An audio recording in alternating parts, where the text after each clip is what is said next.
Hi there. Welcome to the Sober Circle channel. Enjoy this speaker tape.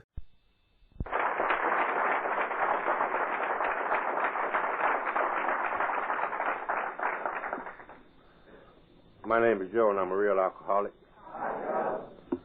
Through God's grace, and because this program works each day in my life, haven't found it necessary to take a drink of alcohol since March the 10th, 1962.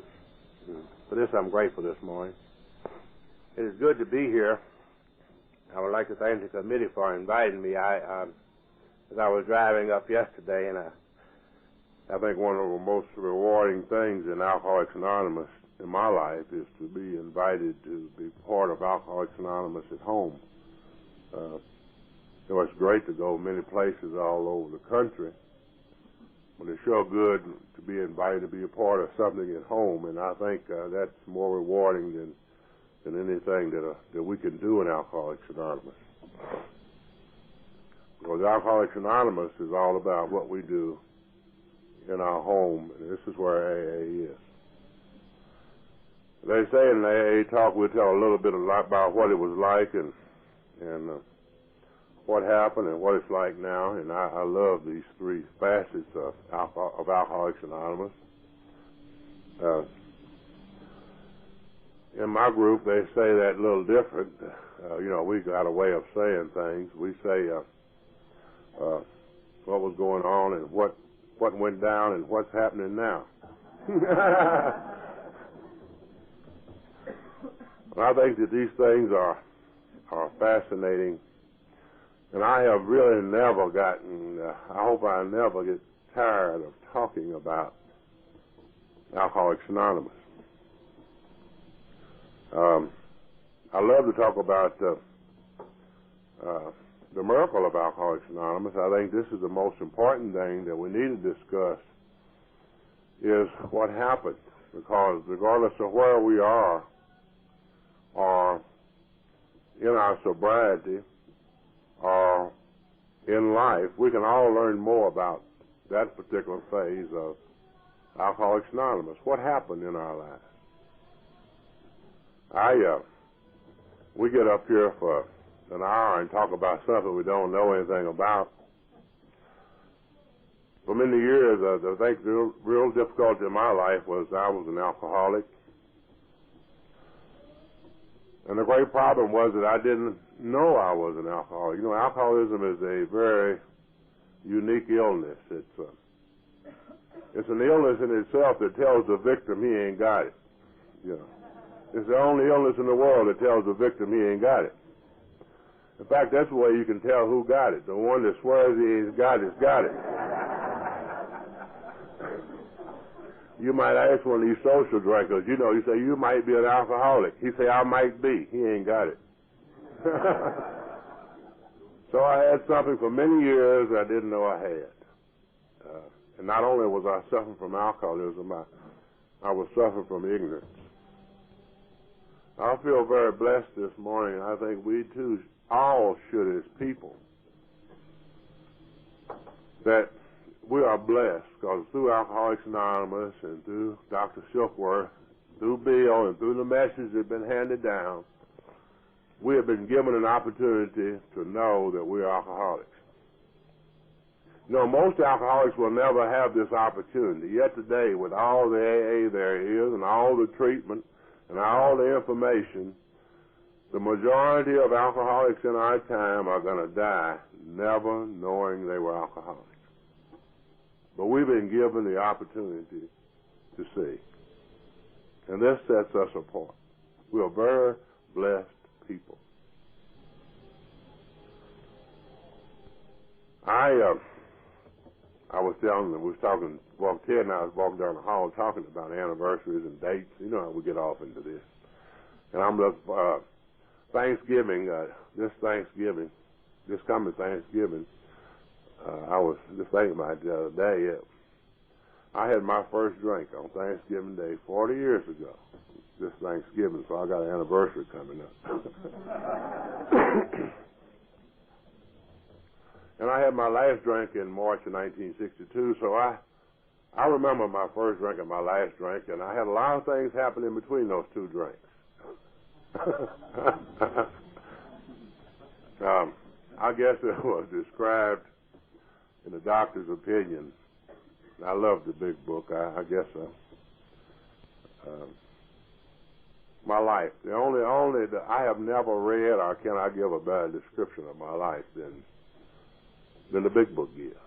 I have read, I cannot come up with nothing better myself that fits the description. My life is in there. And Dr. Silkworth says, that I was restless and irritable and discontent. And I remember the first time, my first drink. I remember the sense of ease and comfort that came at once when I took the first drink of alcohol.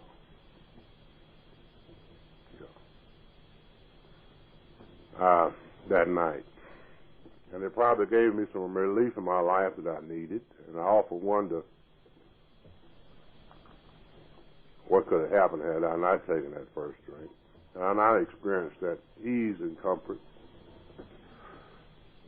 And my book says I pursued that great illusion to the gates of insanity and death.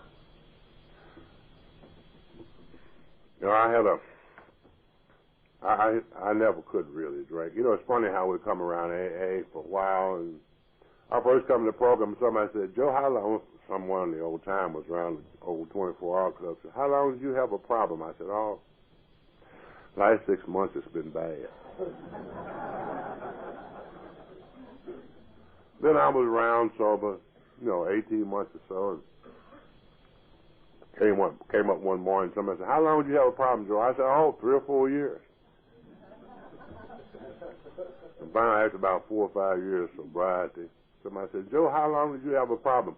I said, I never could drink. Really, yeah. It's funny how we look at things.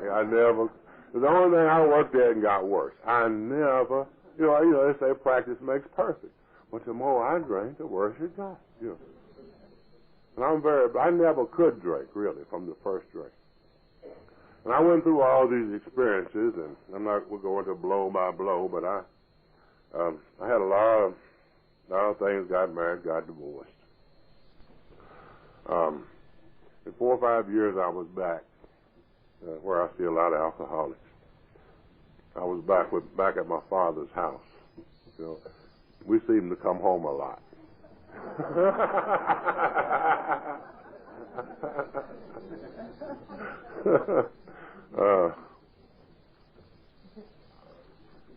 And when I got broke, and I had difficulties, I would always return. I would always like the prodigal son. I would always return to my father's house. And my father, he wasn't glad to see me coming like the prodigal son's father. He didn't kill the fatted cat. He put his hand on his pocketbook when he saw me coming. And the only time he was a little man, God bless him, he had a 4th grade education, but he was way ahead of me. Only time he would lend me some money was to leave town. He would always lend me some money. I was sober several years before I figured out what he was doing. He was getting rid of me. And I would embarrass him, get in some kind of difficulty, get in some trouble, lose a job, and I would always say, this town ain't no good. He said, I said, I think I'll leave. He said, you want to borrow some money?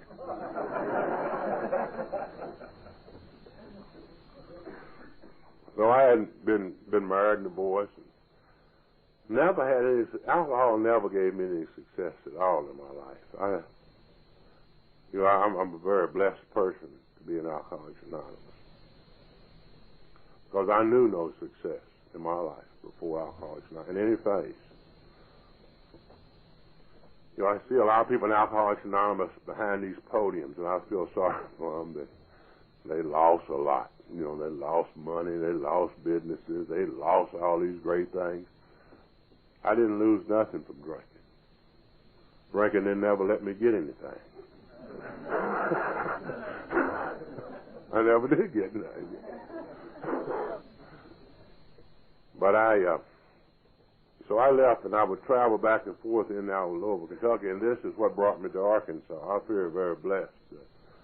I'm here by choice. Some people were born here, but I love it here. I love Arkansas. I wouldn't go anywhere else in the world. And I go a lot of other places, but there's nothing like it to me. And I feel very blessed today that not only God gave me a new life, but God gave me a purpose for my life. I feel like my work in Little Rock is that I have not only found what my life is all about, I found that what I'm here for. You know, all of us are here for a purpose. God created all of us for a purpose. And the happiest we're going to ever be is when we find out what we're here for and start doing that. And I feel in the later years of my life that I have found the purpose of my alcoholism, the purpose of my sickness, the purpose of my recovery is what I do. And I'm totally happy. And I thank God for that. I think my purpose began many years ago. And I saw that God took an interest in my life. And that He brought me to Arkansas and brought me to some people. And I remember when I came to Little Rock that night, it didn't seem like the beginning of a great purpose because I came here broke, like most drunks. And I came into Little Rock at the Greyhound bus station. I met another guy some years ago. He said, we traveled the same route except you was on Greyhound and I was on Trailway. But I came to Little Rock about, I guess, almost 30 years ago, broke and sick. And I had a sister that lived in Arkansas. She come here and went to school, went to college in Little Rock, and at Philander Smith College there, she was going to school. And I hadn't seen her in quite a few years, so when I got in trouble this time, I couldn't go back to see my father. I said, you ought to go see your sister. That's not right. You ought to go visit her. So this is the way I got to Little Rock. They weren't too glad to see me coming either, you know. She was just a struggling, they were a young couple, had a couple of small kids. And she had finished school, and she was getting to teach school. And her husband, they were involved in this little church here in Little Rock. And when I got here in Little Rock, I got here that night like most of the drunks still travel. I had a little drunk suitcase with a necktie tied around one end. I don't know why they make those drunk suitcases. They just put one latch on them, and you have to tie a necktie around. They still make them the same way for drunks. I watch the drunks come to the Serenity house every day. They still travel the same way, little cardboard boxes.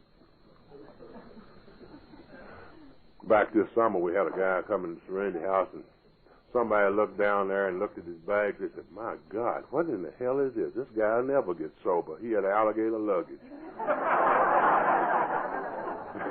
You can't get sober with alligator luggage.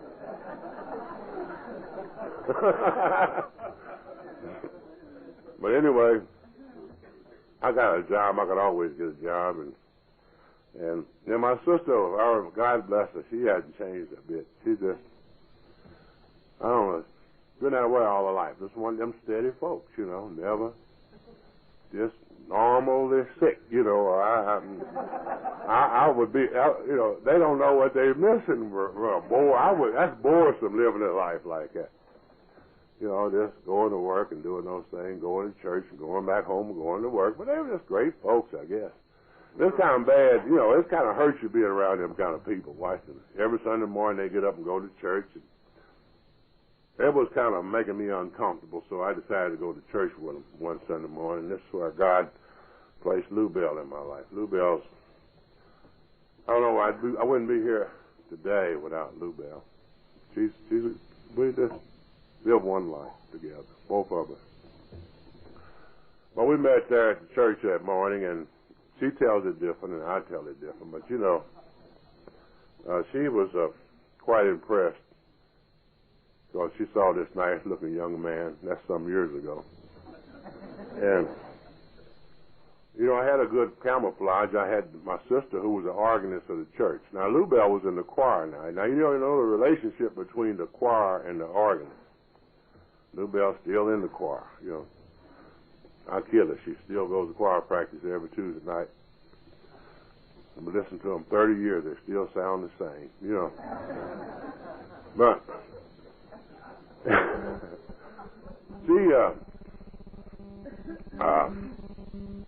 My brother-in-law, I was with him, and he was the lay speaker of the church. Today, he's a pastor of one of our largest United Methodist churches, so I had a good front. And you know how we alcoholics operate by selling fast conversation to these slow-thinking ladies. You know, I'll give her my best shot, didn't let her think too long. And we got married very shortly. Now, you have to really understand this. She still hasn't recovered from this. This is one of my best jobs I ever did. Now, Lou Bell had a good job, you know, for a working lady.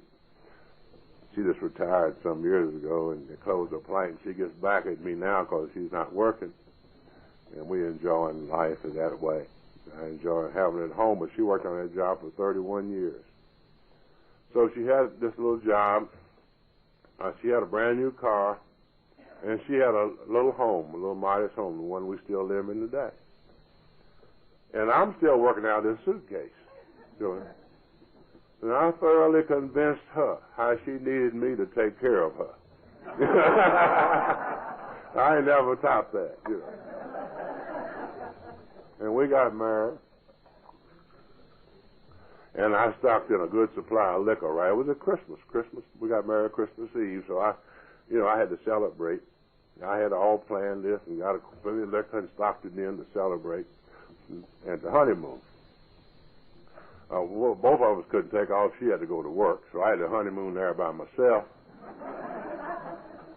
I told her I was a go-getter. I took her to work and went and got her. And after 1 week of honeymooning there, I spent my first trip to the old Arkansas State Insane Asylum. You know, I checked in less than a week or 10 days. I was in the hospital, drank myself in the hospital. And that's kind of embarrassing, being brand new married and in the nut house, you know.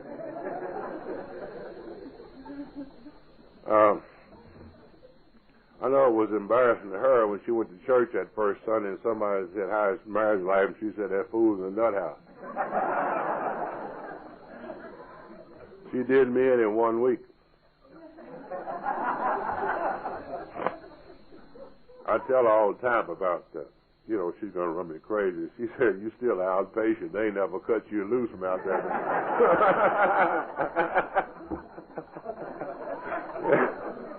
But I was the smartest guy in the nut house. You know, it's a very peculiar thing. I think that's what I'm all about today, because that was a forerunner. That was the only thing that we had in the state of Arkansas for alcoholics. And I think about, you know, how blessed we are today. But I was there 30 days. 30 days, and on my ward, there was not an AA meeting. No one on the staff, doctors or no one else, mentioned alcoholism to me. They didn't do anything. Kept me locked up for 30 days and then let me go.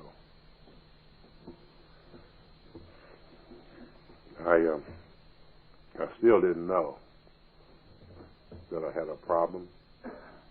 And the problem I did have, I didn't know anything about it. Continued to drink and went through a lot of changes, and 2 years later, you know, I was sitting on a bar one time, and I hardly make a talk without talking about a band. Little Wino was the person who was placed in my life in the bar. These winos were trying to get a drink, and God uses strange people, by the way. And I walked in at 6 o'clock in the morning, and they were trying to get a drink, and I said, "Well, I'll buy." I was a big shot that morning. I had $4. They were trying to get some nickels together to get a pint of wine for 60 cents in those days. And as I bought these winos a drink and began to drink, they wouldn't give the winos the bottle. They'd pour it up in glasses. And this Lucille could really pour this wine. There's a girl named Lucille. I never shall forget her name. And she would set the glasses up and pour them 1, 2, and 3. And when she got through, she was so good at it, the glasses would be level. And of course, there's nothing perfect for alcoholics, you know. After she got through, she was good, but all the winos would get out and check the glasses, you know. And I didn't know what they were doing. And they would finally determine that one glass did have a hair more than the other. and classy people as they were, they would give that to the man who bought. That's class. That winos are classy people. And as we began to drink, Van said, "Joe, you're a pretty nice guy." I knew that. And he said, "You're a lot different from me and a lot of other people down here on the street." I knew that. But then he said, "Joe, but you're drinking too much." I had a lot of people talk to me about that. But Van was the most effective than anybody I had ever met, because he rung a bell. Because Van had the problem. The rest of the people didn't have the problem, was telling me that. But Van was standing in the middle of one of the biggest problems I ever seen. I remember leaving that bar, and I remember the turmoil. It wasn't no big thing, but it began to eat away. 3 or 4 days I left that place, and I was only one of the excursions drinking up there, and I came back to Little Rock. And I didn't know the exact nature of my problem. But this was the beginning. From Van, I knew that my problem was drinking. Now that is not exact enough. But at that time, I thought my problem was drinking.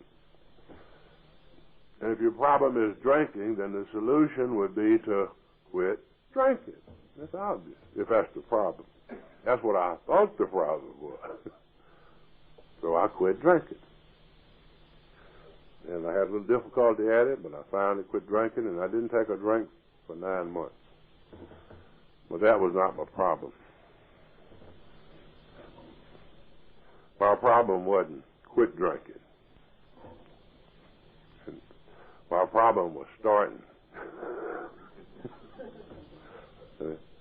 I quit drinking, but I couldn't stop starting. I didn't do anything about that. I just quit drinking.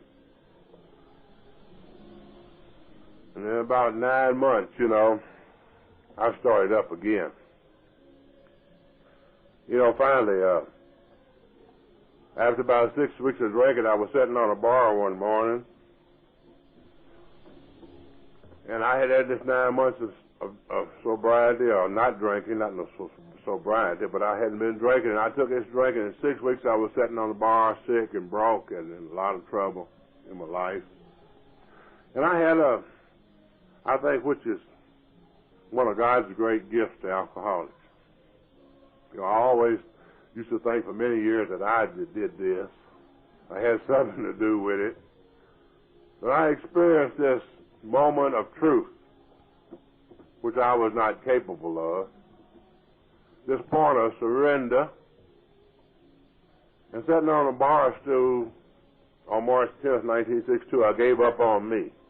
And I think that this is a gift from something, because I don't think many alcoholics are capable of that.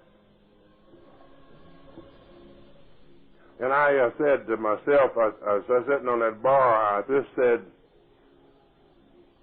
I can't go on like this. If there's any other way, I just gave up. Now, I think that our program is all about giving up on ourselves. I don't think we have to find God. After all, God ain't lost. It's just giving up on ourselves, and God comes in when we remove self. And I think that's what happened to me that morning. The next thing, I had some stupid idea about going back to that nut house. And for 2 solid years, whatever it be, I had sworn when I left there that I would never go back. And this was burned into my mind. And all at once that morning, I said, well, I ought to go back to the hospital. Now, the reason, I guess, most people that do that today with the information we got, they say, well, now that I give up, I'm going to Alcoholics Anonymous to get some help. Well, I didn't know anything about Alcoholics Anonymous. Alcoholics Anonymous was so anonymous in my neighborhood that I didn't know it was that. I mean, we didn't know nothing. We didn't know that. So the only thing of help we knew was the old nut house. So I went back out there, and I checked in there that morning, and I never was to get there that morning. Now, when you go into one of those mental institutions, it's a lot different. People, I see people go into detox and all that. That's great. I love those things. And we need them. Nothing is too good for the alcohol. But back in our days, we didn't. If you went back to this place, see people go back to Benton 3 or 4 times, 27 times. Man, if you went back to this place 3 times, they put you in a nut ward and never let you go no more. You'd had to be crazy to go back there 3 times. Sure. That was your diagnosis. He's crazy if he comes back here. Now, you'd have to realize that this was the old, had bars on the windows. This was in the old state hospital that they tore down there on Markham Street. The old brick building that was built back in 1800. And most of the people on our ward had been there many, many years. I know one guy had been there 36 years, and he was 36 years old, and he had been there since he was 6.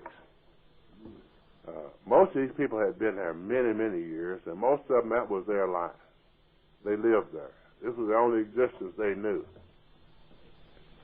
Now, alcoholics would come and go. They didn't really like to have us out there. Like the doctor told me, he said, I don't know why y'all come out here. We got a lot of sick people. We can't help y'all. When you can't get in the nut house, that's bad, They don't want to be bothered with alcoholics. So they had 4 or 5 alcoholics on our ward. And I finally found out, when I first went in there that morning, when you go into a nut house, people don't talk to you. They watch you. Now what happens, all the nuts been there, living there, they see alcoholics come and go and stay 30 days and leave. Now we alcoholics, while we were there, we had visitors. Some of them no one ever visited those people. Their families put them in there and forgot about them and act like they were dead. See me? So they had no one to care about them. The hospital staff cared nothing about them. And we alcoholics are right in there amongst them, and the aides is treating us different. And we're having company and visitors, and we got special privileges. So the nuts looked at us as the class of the ward. When you ask one of them nuts what he was in there for, he would say, oh, I'm an alcoholic. See? Alcoholism was a status symbol in this institution.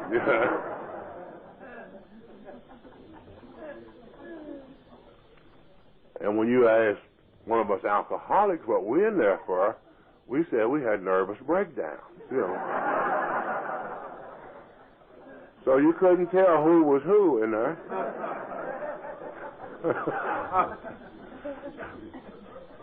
And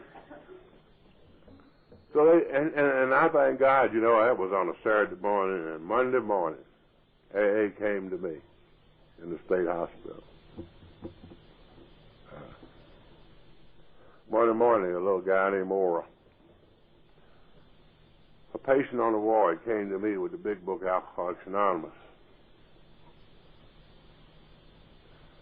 I think about the grace of God and the wonders, the power of God, and how he works in human life.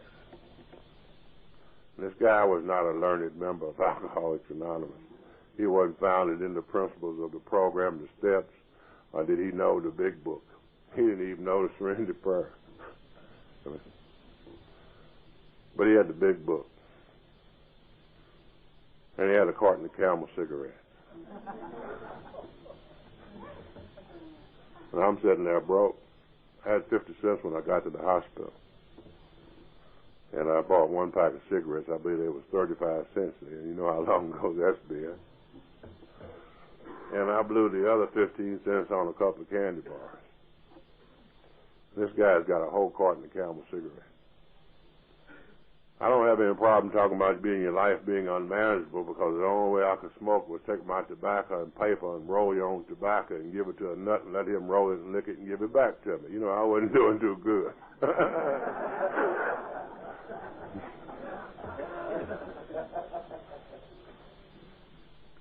And I love the work of Paul, I think about, how I can apply that to my life. He says, God's grace is sufficient.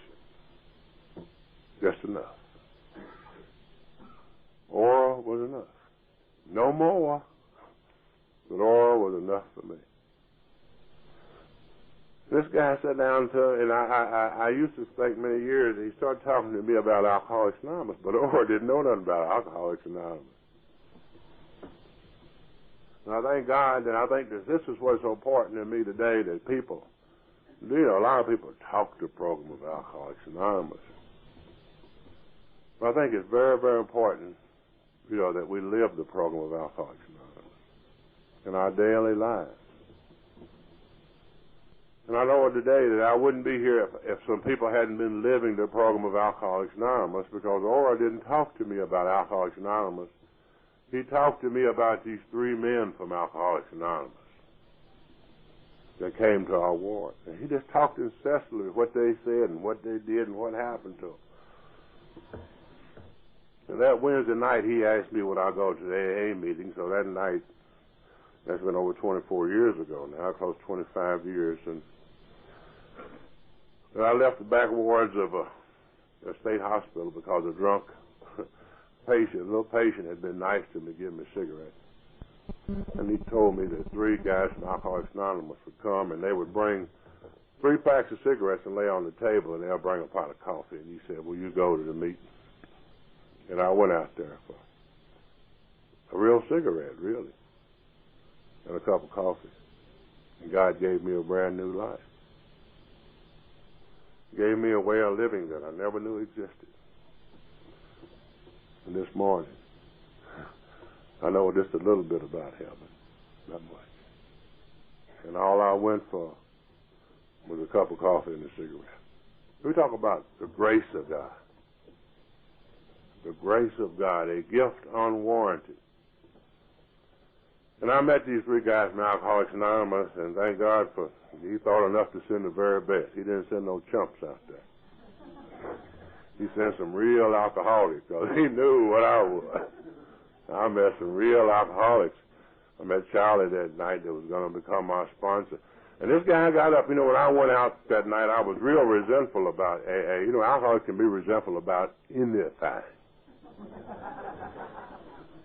Alcoholics even resent Jesus Christ. I don't know how you do it, but they can be resentful about anything. And I didn't know anything about AA. But immediately I formulated opinion. You know how we alcoholics are. We fight. Damn bunch of do-gooders. I knew that to me, AA, I formulated the idea that AA was something like a plainclothes Salvation Army. They didn't have uniform, but same thing, A bunch of people meddling in your life, telling you need to do this, like all do-gooders. They got a lot of information. And I said, if they were going to mess with me when I go out there, I'm just going to tell them off. And this guy didn't defend me at all. He got up, and I thought he was going to meddle with me, and the guy talked to R about itself.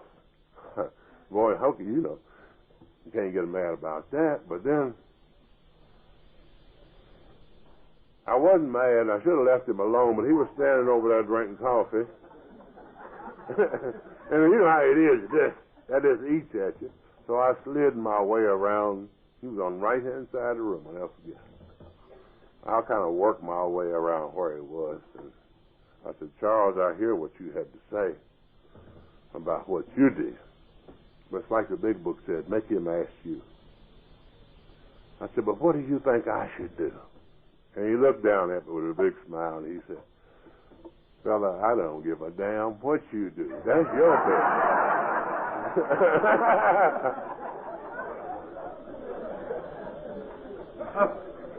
He said, I will tell you what I did. And I think that this is what really turned me on to Alcoholics Anonymous and Charles. Because, then I got inquisitive. I remember I left the hospital and I didn't drink again, thank God, but I drifted for about 6 weeks. And I got out of there. I went in there on March, I got out April the 30th, and on June the 13th, 1962, I got a letter from Orr would be on the ward with me. And this man was to play this final instrument in my life.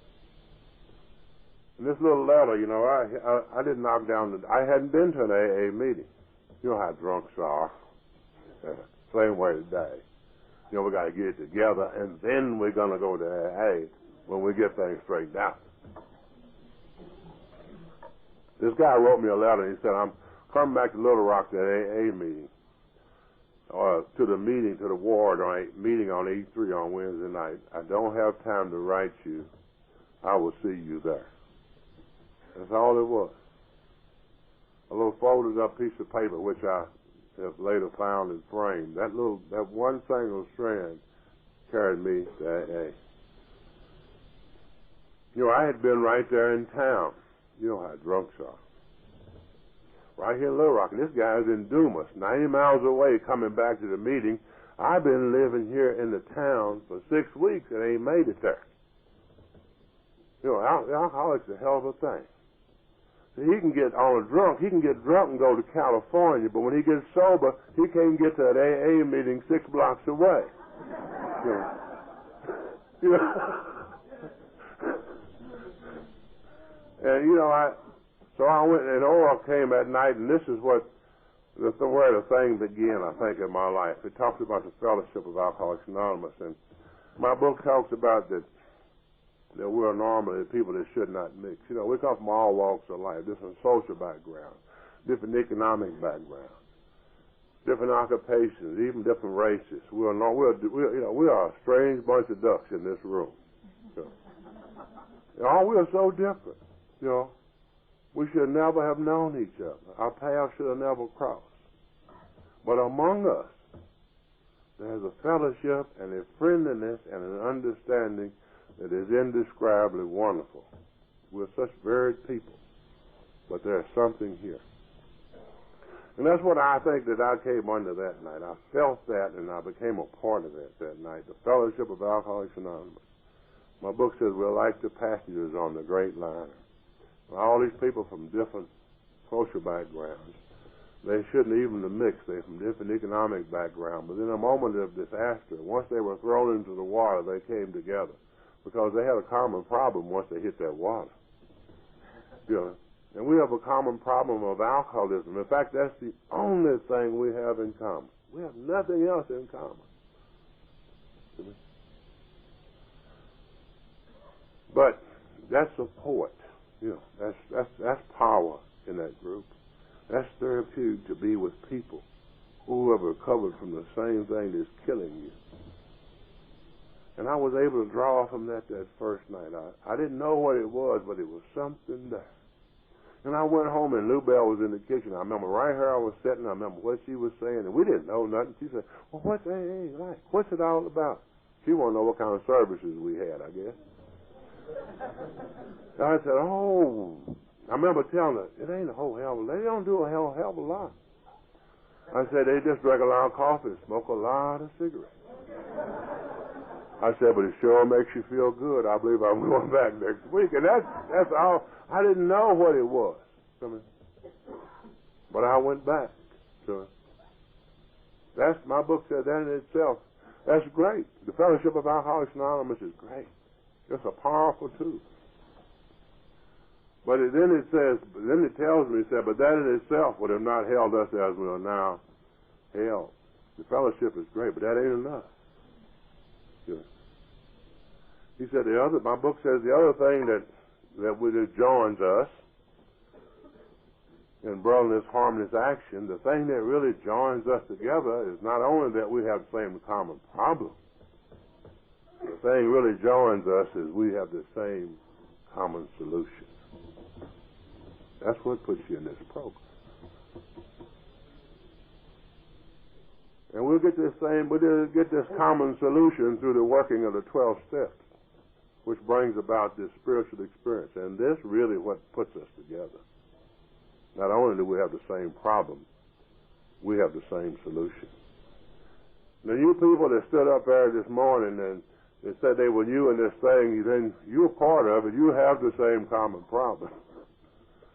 If you want to really be a part of this thing, you've got to pursue the common solution. And just being a sober member of Alcoholics Anonymous, the fellowship, I earned that out there by drinking. I say, you can't become a sober member of Alcoholics Anonymous just by going to AA meetings. People say, go to AA meetings, you'll be all right. That's not what the book says. No more you could go to PTA meeting and become a parent. You'd have to go a little further. You'd have to go a little further than that. You'd have to do something. So I again began to pursue this thing called recovery. And I think this is the joy of my life. As I look back on it, not when I was doing it. And I began to go to the dormitory, the old dormitory with the 14th Scott. And this was in the early days, and this happened to be in 1962. And most of us remember that here in Arkansas in 1962, it wasn't the best time for the first black in AA to be trying that, And we were still going through some changes, and this was the sum of the demonstrations and the set-ins now, and I'll show up in AA, So I had some problems in that area. And people, I remember old Neil, God bless him. There's people here remember Neil. And old Neil, I would go to the dormitory in the mornings, and they would allow me to come to the meetings at 7 o'clock in the morning. And I would go to these meetings, and they would tell me, finally one morning, Neil come in and put his arm around me. He said, son, I need to talk to you. I don't know why he called me son. He probably called everybody that, but it felt something special to me. And he said, son, I need to talk to you. He said, I'll get in a lot of trouble. I'll get in a lot of flack about you. And he said, why don't you just come to the meetings in the morning? He said, but when the meeting's over, leave. Don't stand around and don't drink coffee. And just, and you'll be all right. He said, but be here in the morning. Will you be here? I said, yeah. And I knew if I didn't come back that next morning, I was never going to come back. So I was back the next morning. But, this was my experience, and all this was a part of my recovery. And I remember that things changed as the weeks and the months went by early. Usually when I was accepted in the fellowship of Alcoholics Anonymous. And I remember my first conference at Sumba 24 years ago at the old Marion Hotel. Now, I heard them talking about that there were 500 people this was a record. They had 500 people at the state conference in the Marion Hotel in 1962. And I remember I showed up there, and I was the only black person there that morning. I remember how I felt. And I was sitting in that room, and I remember what was going on, and I remember what was going through my head. I said, well, God, I'd be glad when this is over so I can get the hell out of here. I just felt uncomfortable. And I was sitting in the middle, and the way I was sitting, it was in the middle of the room, and you had to come in this way, so I was just trapped back there. There was the only seats was left. A great friend of mine in Alcoholics Anonymous, Jim in Little Rock, was sitting up on the front seat of me. A great friend of mine today. And he said he saw me, and he said, that fella, he sure looks uncomfortable. See, I know how you feel. And I was saying to myself, I sure am uncomfortable. Let me get the hell out of here. And Jim said he was saying, well, as soon as the meeting's over, I want to say something to him. So as soon as the meeting's over, Jim, I started shooting toward a door. He stopped me and said, come here. And he shook my hand. And he began to talk to me. And as he did, several other people stopped and started talking to me. And you know how everybody likes to talk to the speaker after the meetings, and so they were all talking to the speaker, and one or two started talking to me, and I guess it must have been at least an hour after the meeting's over. People were still talking to me, and I look up, and even the speaker, he had lost his crowd, and he was waiting to talk to me. And I think that morning, in August. That's why I always go. State convention is something special to me personally, because I think this is where it all began for me. I came in really in June, and that was in August of 1962. This is where I became a part of Alcoholics Anonymous. This is my home. It's my life. I began to pursue this program, and we said the steps we won't be able to go through. But I think the whole thing is, the steps of Alcoholics Anonymous are very simple. I think the problem was me that I was powerless over alcohol. And I think the whole scope of the AA program, Dr. Bob said, just don't forget our simplicity. And I think we have sometimes. We complicate the hell out of this. The problem of alcoholism is that we're powerless. It's quite obvious when that's the case, then the solution is the second step, which is power. And if we are powerless and the solution is power, then the main purpose is how to find this power. And that's what the program of Alcoholics Anonymous, that's what the 10 steps of recovery are all about, is a planned program of action that enable us to find a power greater than ourselves, which will solve our problems. And I was able, it's obvious that I was powerless over alcohol.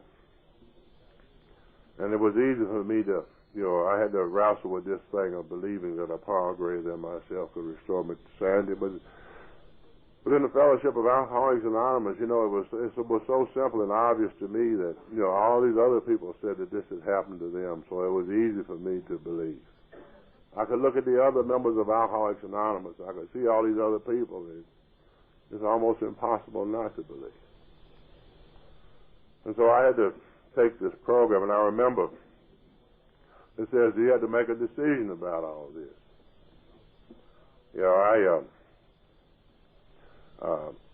It's easy when you see the first step, and I think the greatest thing in the whole thing is the first step. This is the motivating factor. This is the only step I had to take 100%. Now, I had two problems, and the first step showed me, obviously, that I couldn't drink. It explained to me why I couldn't drink. Because I have a physical craving for alcohol. I can't drink alcohol safely. Never could. Never will be able to do that. Not only I couldn't drink, I couldn't quit either. And that was my main. The book said that's the main problem. I tell guys the same way. At Serenity House, I never learned how to swim in my life. My brother didn't let me go to swimming hole with him when we was kids, and I just never got around to learning how to swim. I ought to go now and go to the Y. Never can do it. I can't swim, and I can't drink. That's two things I know I can't. Huh? But my swimming problem is a lot my drinking problem. I didn't have an obsession to jump in the pool.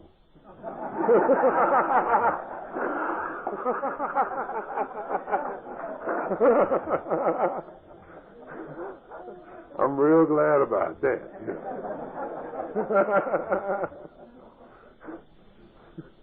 I had an obsession to do something that I couldn't do. So obviously, the solution, the problem is in my mind, not the body. So the solution is a power greater than myself can remove this obsession. That's the solution. And then the program is all about the simple way to find that power. The first step is make a decision. That's the first step of any process. So I made a decision to turn my will and my life over to God as I understood Him. And then I had certain work to do. So this was but a decision. I had certain actions to take to carry out this decision because I had a lot of things that blocked me off from God. Just that decision is not enough. And so steps 4, 5, 6, and 7, I worked a program to remove the things. 6, 7, 8, and 9 things in me that blocked me off from God. I would have to take an inventory of these things identify them. In step 5, I was discussing with someone else. Step 6, I became ready to let them go. And step 7, I asked God to remove them. As these action steps began to take place, I was carrying out that decision. Steps 8 and 9, I completed my work of my relationship with other people. And we said in these 3 steps, these 3 areas, these steps, I had gotten well spiritually as a result of 1, 2, and 3. Mentally, my mind, I'm a product of myself in 4, 5, 6, and 7, and my relationship with others in 8 and 9. The promises being unfold in my life, I began to know this new freedom. Even after the 9th step, and this new happiness, I could begin to comprehend the word serenity for the first time in my life, and I knew peace. Peace. You know, and then I had steps to pursue the rest of this program, to continue to grow for the rest of my life in the last 3 steps. I think we were very blessed this morning that we have been given. It's not by chance. It's been through a lot of hard work and through God's grace that we have been given the information that has been handed down. Information handed down. We think about the miracle of Alcoholics Anonymous, and I think sometime I was talking to Ted this morning, I don't think we can be grateful enough. You know, God saw fit many years ago that the alcoholic could recover. You know, we can go back to Dr. Rush. I believe it was 1787 that this man said alcoholism was a disease, and no one believed. God gave it to him, and nobody would take it. You know what I mean? No one would accept what he was saying. God, many other ways, and then remember in 1840 the Washingtonian movement. God bless these people. These guys were sitting at of all places, in Chase's Tavern in Baltimore, Maryland. I believe this was April of 1940. Six alcoholics, 6, 8 alcoholics, working people sitting around a tavern drinking. And there was a temperance movement meeting going on down the street, and they had the idea, let's go down there and find out what those people are doing, maybe to have a little fun. And they were so affected by what they heard, they came back and they said, we ought to start a society of non-drinkers. And after a year, they did this, and after a year, they started in tavern. After a year, these people had 1,000 members. They grew fast in AA. And in 8 to 10 years, they're said to have over 700,000 members in the United States.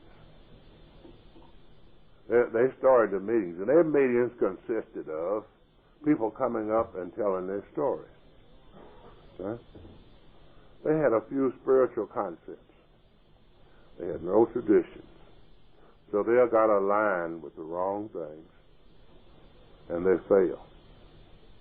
But the main reason they failed, they didn't have a program. Beautiful fellowship. So later on, God saw fit to give this to Bill and Biffle. Later on, this failed. So this time God gave this to the same group of people, the same sort of circumstances. But He gave them a procedure for recovery. He gave them a program. They had spiritual concepts, and also we have a vital thing, and we have traditions to guard us from some of the traps that other people fell in. Then God gave this to Roland H. The solution to Roland H. And Roland brought it to Ebby, and Ebby brought it to Bill in Bill's kitchen, and Bill had received the first step from Dr. Silkworth. And I think how these things were made together, and the miracle of these people recovered. Roland H. trip to see Dr. Carl Jung, and how Roland H. came back and gave this, and heard about Ebby being in trouble, and I heard Bill on a tape here recently talking about this situation of Ebby. It seems that Ebby was doing a little driving, and he had run off the road and happened to run into a lady's house, and he really caught it on fire. after a while, but it seems that Ebby was quite intoxicated. When he got out of the car, he was in the lady's kitchen, and he said he bowed and said, "Madam, how about a cup of coffee?" You know?